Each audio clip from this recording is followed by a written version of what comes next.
Next work എന്ന് പറയുന്നത് ജസീന്ത കെർക്കേറ്റയുടെ time for civilisation to die എന്നുള്ള ഒരു പോവമാണ്. ജസീന്ത കെർക്കേറ്റ ഒരു കണ്ടംപററി ആദിവാസി ട്രൈബൽ പോയറ്റാണ് കേട്ടോ. റൈറ്ററാണ്, ജേർണലിസ്റ്റാണ്, ജാർഖണ്ഡിൽ നിന്നുള്ള റൈറ്ററാണ്. ആൻഡ് ഹിന്ദി ലാംഗ്വേജിലാണ് ഇവർ പ്രൈമറിലി എഴുതുന്നത്. പിന്നീട് ഇവരുടെ വർക്ക്സ് ഇംഗ്ലീഷിലോട്ട് ട്രാൻസ്ലേറ്റ് ചെയ്യുന്നതാണ്. സോ ആദിവാസി ലിറ്ററേച്ചറിലെ സ്ട്രോങ്കസ്റ്റ് ആയിട്ടുള്ള റൈറ്ററാണ് ജസീന്ത കെർക്കേറ്റ. അപ്പോൾ അവരുടെ പോയിട്രിക്കകത്ത് അല്ലെങ്കിൽ പോംസിനകത്ത് കൂടുതൽ ഫോക്കസ് ചെയ്യുന്നത് എൻവയോൺമെൻറ്റൽ ഡിസ്ട്രക്ഷനെ കുറിച്ചും ട്രൈബൽ കമ്മ്യൂണിറ്റീസിൻ്റെ പ്രോബ്ലംസിനെ കുറിച്ചും അതുപോലെ തന്നെ എങ്ങനെയാണ് ഈ കോർപ്പറേറ്റ് കമ്പനീസ് അല്ലെങ്കിൽ ഗവൺമെൻറ്റിൻ്റെ എക്സ്പ്ലോയിറ്റേഷൻ ഓഫ് ഫോറസ്റ്റ് അല്ലെങ്കിൽ ട്രൈബൽ കമ്മ്യൂണിറ്റീസ്, ഇങ്ങനെയുള്ള പ്രോബ്ലംസാണ് ഇവരുടെ പോയിട്രി കൂടുതൽ ഫോക്കസ് ചെയ്യുന്നത്. വളരെ ഡയറക്റ്റായിട്ട്, മിനിമലിസ്റ്റായിട്ട്, പൊളിറ്റിക്കലി ചാർജ്ഡായിട്ട് എഴുതുന്നതാണ് ഇവരുടെ സ്റ്റൈൽ എന്ന് പറയുന്നത്. സോ ഇവരുടെ പോംസിനകത്ത് എക്കോളജിക്കൽ കൺസേൺസിനോടൊപ്പം തന്നെ സൊസൈറ്റിയിൽ നടക്കുന്ന ഇൻജസ്റ്റിസിനെ കുറിച്ചും ഒക്കെ നമുക്ക് കാണാൻ സാധിക്കും. So time for civilisations to die എന്നുള്ളത് വളരെ ഡാർക്കായിട്ടുള്ള ഒരു എക്കോളജിക്കൽ അല്ലെങ്കിൽ ഒരു പൊളിറ്റിക്കൽ വാർ ക്രൈ പോവമാണ്. എന്ന് വെച്ചാൽ ഡാർക്ക് എക്കോളജിക്കൽ എന്ന് വെച്ച് കഴിഞ്ഞാൽ എന്താണ്, അതായത് നമ്മുടെ എൻവയോൺമെൻറ്റ് എങ്ങനെ നശിക്കുന്നു എന്നുള്ള കാര്യങ്ങളും പൊളിറ്റിക്കലി ടോൺഡ് ആയിട്ടുള്ള ഒരു പോം കൂടിയാണ് time for civilisations to die. അതായത് റിവേഴ്സിൻ്റെ ഡെത്തിനെ കുറിച്ചും പിന്നീട് അൾട്ടിമേറ്റ്ലി അതെങ്ങനെ ഹ്യൂമൻ സിവിലൈസേഷൻ്റെ കൊളാപ്സിന് കാരണമാകുന്നു എന്നുള്ളതുമാണ് ഇതിനകത്ത് അവർ സംസാരിക്കുന്നത്. സോ പൊല്യൂഷനെ കുറിച്ചും എൻവയോൺമെൻറ്റൽ നെഗ്ലക്റ്റിനെ കുറിച്ചും പിന്നെന്താണ് മാസ് ഡെത്ത്, അതായത് ഈ എക്കോളജിക്കൽ ഡിസാസ്റ്റേഴ്സ് കാരണവും ഈ പാൻഡമിക്കുകൾ കാരണവും അസുഖങ്ങൾ വന്നും ഹ്യൂമൻ സിവിലൈസേഷൻ എങ്ങനെ നശിക്കുന്നു എന്നുള്ളതൊക്കെയാണ് അവർ ഇതിനകത്ത് സംസാരിക്കുന്നത്. സോ സെൻട്രൽ ഐഡിയ എന്താണെന്ന് വെച്ചാൽ നേച്ചർ ഡൈ ചെയ്യുമ്പോൾ സിവിലൈസേഷന് സർവൈവ് ചെയ്യാൻ പറ്റത്തില്ല. സ്റ്റാൻഡ്സ് ഓൺ 1 ഇവർ സംസാരിക്കുന്നത് റിവേഴ്സ് എങ്ങനെ മരിക്കുന്നു, ഡെത്ത് ഓഫ് റിവേഴ്സിനെ കുറിച്ചും ഹ്യൂമൻ ഇൻഡിഫറൻസിനെ കുറിച്ചുമാണ്. അപ്പോൾ അവർ പറയുന്നതെന്ന് വെച്ചാൽ റിവേഴ്സ് എല്ലാം ഡൈ ചെയ്തുകൊണ്ടിരിക്കുവാണ് അല്ലെങ്കിൽ മരിച്ചുകൊണ്ടിരിക്കുവാണ്. ബിക്കോസ് റിവേഴ്സിലൊന്നും ഓക്സിജൻ ഇല്ല, കാരണം പൊല്യൂഷൻ. അപ്പോൾ എന്താണ്, കോർപ്സസ് അതായത് ഡെഡ് ബോഡീസ് ഡെഡ് വാട്ടറിനകത്ത് ഫ്ലോട്ട് ചെയ്ത് നടക്കുന്നു. ആരും അറ്റൻഷൻ പേ ചെയ്യുന്നില്ല, അല്ലെങ്കിൽ ഹ്യൂമൻ ബീയിങ്സ് ഈ ഒരു കാര്യത്തിനോട്ട് വളരെ കോൾഡ് ആൻഡ് ഇൻഡിഫറൻ്റ് ആയിട്ട് പെരുമാറിക്കൊണ്ടിരിക്കുകയാണ്. എന്ന് വെച്ചാൽ റിവേഴ്സ് അല്ലെങ്കിൽ നേച്ചർ എന്തോ ആയിക്കോട്ടെ, അതൊന്നും നമ്മുടെ കൺസേൺ അല്ല എന്നുള്ള രീതിയിലാണ് ഹ്യൂമൻ ബീയിങ്സ് എന്ത് ചെയ്യുന്നത്, ബിഹേവ് ചെയ്യുന്നത്. ആൻഡ് പോയറ്റ് എന്ത് ചെയ്യാണ്, റിവർ ഈ ഒരു സ്റ്റാൻസയ്ക്കകത്ത് റിവറിനെ ലിവിങ് ബീയിങ്ങുമായിട്ട് പേഴ്സോണിഫൈ ചെയ്യുവാണ്. അപ്പോൾ ഇവിടെ യൂസ് ചെയ്തിരിക്കുന്ന ഫിഗർ ഓഫ് സ്പീച്ചിൽ നമുക്ക് പേഴ്സോണിഫിക്കേഷൻ എന്ന് വിളിക്കാം. പേഴ്സോണിഫിക്കേഷൻ എന്ന് വെച്ച് കഴിഞ്ഞാൽ നമ്മൾ ഈ നോൺ ലിവിങ് തിങ്സിന്, എസ്പെഷ്യലി ലിവിങ് അല്ലാത്ത തിങ്സിന് നമ്മൾ നോൺ ലിവിങ് തിങ്സിന് നമ്മൾ ലിവിങ് ബീയിങ്സിൻ്റെ ക്വാളിറ്റീസ് നമ്മൾ ആട്രിബ്യൂട്ട് ചെയ്യുമ്പോഴാണ് പേഴ്സോണിഫിക്കേഷൻ എന്ന് പറയുന്നത്. റിവർ എന്ന് പറയുന്നത് നമുക്കറിയാം അതൊരു ഹ്യൂമൻ ബീയിങ് അല്ല, പക്ഷേ ഇവിടെ റിവർ മരിച്ചു എന്നാണ് പറയുന്നത്, അല്ലേ? ആനിമൽസ് അല്ലെങ്കിൽ ലിവിങ് ബീയിങ്സിനെയാണ് നമ്മൾ ശരിക്കും പറഞ്ഞാൽ മരിച്ചു എന്നൊക്കെയുള്ള ടേം യൂസ് ചെയ്യുന്നത്, ഡൈ ചെയ്യുന്നു എന്നുള്ള ടേം യൂസ് ചെയ്യുന്നത്. സോ ഇവിടെ റിവറിനെ പേഴ്സോണിഫൈ ചെയ്തിരിക്കുന്നത് ഒരു ലിവിങ് ബീയിങ്ങുമായിട്ടാണ്. അതായത് റിവേഴ്സ് ഡൈ ചെയ്യുന്നു, റിവേഴ്സിൻ്റെ കോർപ്സസ് ഉണ്ട്. റിവേഴ്സിൻ്റെ കോർപ്സസ് എന്ന് വെച്ചാൽ റിവേഴ്സിൻ്റെ ഡെഡ് ബോഡീസ് എന്ന് വെച്ചാൽ മീനിങ് എന്താണ്, റിവേഴ്സ് എല്ലാം പൊല്യൂട്ടഡ് ആണ്. അപ്പോൾ അതൊരു പവർഫുൾ ഇമോഷണൽ ഇമ്പാക്റ്റ് ഉണ്ടാക്കാൻ വേണ്ടിയാണ് അദ്ദേഹം ഇവർ റിവേഴ്സിന് ഒരു ലിവിങ് ബീയിങ്ങുമായിട്ട് കമ്പയർ ചെയ്തിരിക്കുന്നത്. ഓക്കെ, ഇനി ലാക്ക് ഓഫ് ഓക്സിജൻ എന്ന് വെച്ചാൽ മീനിങ് എന്താണ്, അക്വാട്ടിക് ലൈഫിനും പൊല്യൂഷൻ കാരണം ചാവുന്നു. അതുപോലെ തന്നെ എന്താണ്, ആ റിവറിന് ഒരു ലൈഫ് ഫോഴ്സ് ഇല്ല. അത് കീ ഇഷ്യൂ എന്താണ്, അല്ലെങ്കിൽ ആര് കാരണമാണ് ഈ ഒരു റിവേഴ്സ് എല്ലാം ഡൈ ചെയ്തുകൊണ്ടിരിക്കുന്നത്, ഹ്യൂമൻ ഇൻഡിഫറൻസ് കാരണം. അതായത് സൊസൈറ്റി എന്ത് ചെയ്യുന്നുണ്ട്, എക്കോളജിക്കൽ ഡെത്തിനെ അല്ലെങ്കിൽ എൻവയോൺമെൻറ്റൽ ഡെത്തിനെ ഇഗ്നോർ ചെയ്തുകൊണ്ടിരിക്കുകയാണെന്നാണ് ഫസ്റ്റ് സ്റ്റാൻസയ്ക്കകത്ത് പറയുന്നത്. ഇനി നെക്സ്റ്റ് എന്ന് പറയുന്നത് സ്റ്റാൻസ 2 ആണ്. സ്റ്റാൻസ 2 മോറൽ ഹിപ്പോക്രസിയെക്കുറിച്ചും ഗിൽറ്റിനെ കുറിച്ചുമാണ് സംസാരിക്കുന്നത്. അതായത് ഹ്യൂമൻ ബോഡീസ് തന്നെയാണ് ഈ ഡെഡ് റിവേഴ്സിലോട്ട്, ഹ്യൂമൻ ബോഡീസിനെ തന്നെ ഡെഡ് റിവേഴ്സിലോട്ട് ഓൾറെഡി എന്ത് ചെയ്യാണ്, ഡംപ് ചെയ്യുവാണ്.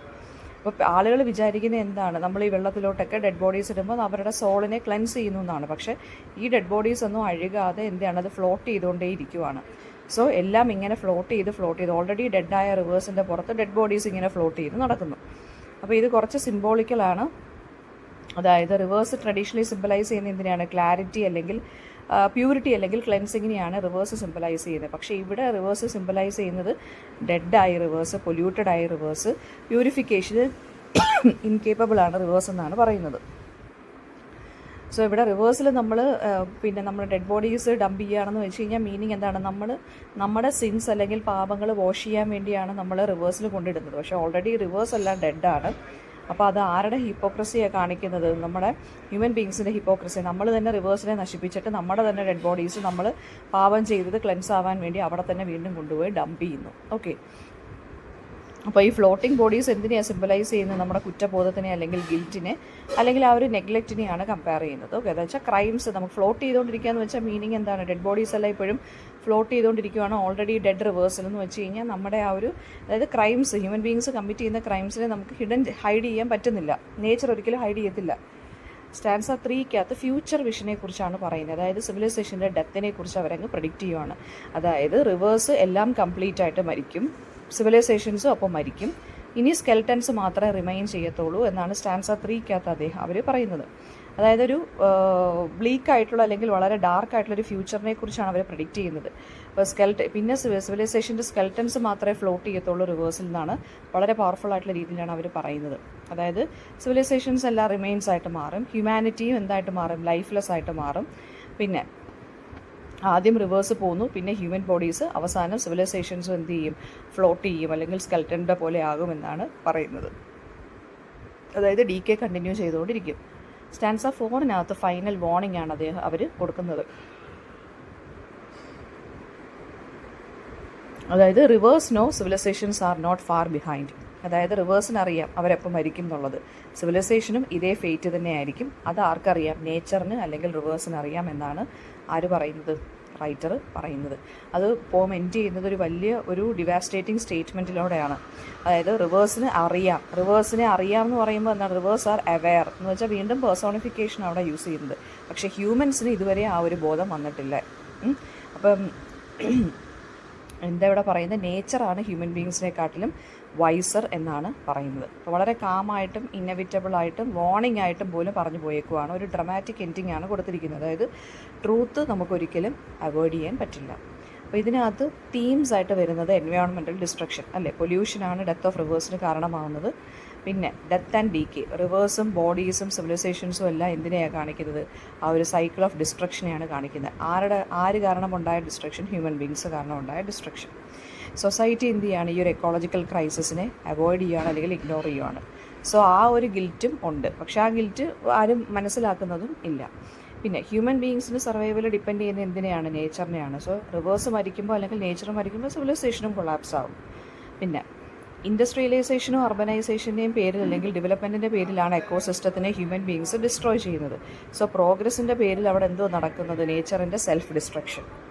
പിന്നെ ഇതൊരു എക്കോളജിക്കൽ വാർണിംഗ് അല്ലെങ്കിൽ ഈ ഒരു പോയം എന്ന് പറയുന്നത് എക്കോളജിക്കൽ വാർണിംഗ് ആണ്. അതായത് ഇനി വരാൻ പോകുന്ന സംഭവത്തിനെക്കുറിച്ച് നമ്മുടെ റൈറ്റർ ഓൾറെഡി ഒരു വാർണിംഗ് തരുവാണ്. അതായത് സിവിലൈസേഷൻ ഫോളോ ചെയ്യുന്നു എന്നുള്ള ഒരു പ്രഡിക്ഷൻ നടത്തുവാണ് ബിക്കോസ് ഓഫ് ഹ്യൂമൻ ബീങ്സിൻ്റെ എൻവയോൺമെൻറ്റൽ നെഗ്ലക്റ്റ് കാരണം. അപ്പോൾ ഇതിനെ ഒരു പവർഫുൾ എക്കോ പൊളിറ്റിക്കൽ പോയം എന്ന് നമുക്ക് പറയാം. എക്കോ പൊളിറ്റിക്കൽ എന്ന് വെച്ചാൽ എക്കോളജിയെക്കുറിച്ചും പറയുന്നുണ്ട്, പൊളിറ്റിക്കൽ പോയമാണെന്ന് വെച്ച് കഴിഞ്ഞാൽ ഒരു ഇഷ്യൂവിനെ ഓപ്പൺലി ഡിസ്കസ് ചെയ്യുവാണ്, നമ്മൾ ഇഗ്നോർ ചെയ്തിരിക്കുന്ന ഒരു ഇഷ്യൂവിനെ. അപ്പം വളരെ മിനിമലായിട്ടുള്ള ലാംഗ്വേജിൽ വളരെ സിമ്പിളായിട്ടുള്ള ഇമേജിലാണ് ഇത് പറഞ്ഞു പോയേക്കുന്നത്. അതായത് നേച്ചറിൻ്റെ ഡെത്ത് എന്ന് പറയുന്നത് it is not separate from human life. നമ്മുടെ തന്നെ എൻഡിൻ്റെ ബിഗിനിങ് ആണ് നേച്ചറിൻ്റെ ഡെത്ത് എന്ന് പറയുന്നത്. അപ്പം നമുക്ക് റിവേഴ്സിനെ സേവ് ചെയ്യാൻ പറ്റുന്നില്ലെങ്കിൽ നമുക്ക് നമ്മളെ സേവ് ചെയ്യാൻ പറ്റുമോ എന്നുള്ള ഒരു ക്വസ്റ്റ്യനാണ് ഇവിടെ അൾട്ടിമേറ്റ്ലി നമ്മുടെ പോയിറ്റ് ചോദിക്കുന്നത് ലാസ്റ്റ്.